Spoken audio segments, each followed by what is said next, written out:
principalement mis à part pour gérer les questions du budget. Et je pense qu'avec les honorables députés et les collègues, nous allons les considérer. Et comme vous savez, un budget, ça nécessite de prendre du temps, d'étudier, d'analyser pour pouvoir définir si effectivement c'est suffisant.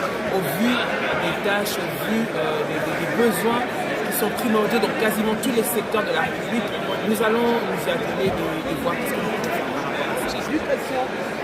Exactement, il ne s'agit pas simplement de chiffres, il s'agit d'exécuter justement le budget qui est alloué au gouvernement pour accomplir ces tâches. Et c'est ça que nous, Assemblée nationale, nous devons veiller que ce soit fait dans les règles, parce que je pense que c'est ça notre rôle, de contrôler l'action du gouvernement et de vérifier par rapport à ce budget qui puisse satisfaire, comme je l'ai dit, à toutes les tranches de la population, à tous les secteurs. Il y a l'éducation, il y a la santé, il y a le social, il y a vraiment beaucoup de domaines. Il y a les infrastructures également qui doivent être compris dans ce budget.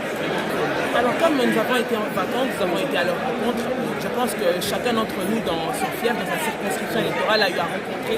Les défis sont différents mais sont les mêmes au niveau de la République, nous les savons entre nous et les députés. Et je pense que nous sommes là pour eux, nous allons nous mettre au travail. C'est la rentrée, nous allons directement commencer avec ce qu'il faut faire en tant qu'action parlementaire de notre côté pour faire avancer les choses dans le sens de satisfaire la population qui nous a élus. La session, elle est essentiellement budgétaire, comme vous l'avez dit, mais pour cette législature, ça sera la deuxième session budgétaire que nous allons avoir.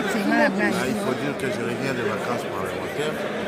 Les premiers budgets que nous avons votés en 2024, c'est comme si c'était une lettre morte. Une lettre morte parce que sur le terrain, il n'y a pas grand-chose qui bouge.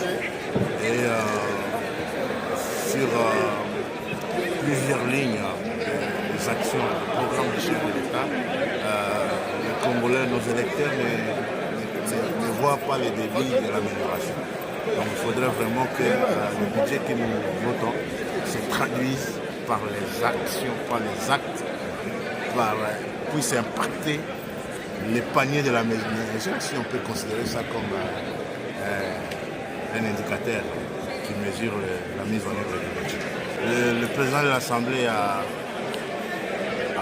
fait son discours et il a insisté, il est revenu sur la dynamique actuelle, le climat actuel au sein de la Chambre basse, caractérisé par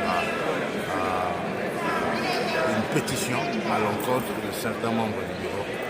Et il s'est excusé s'il y avait des dérapages,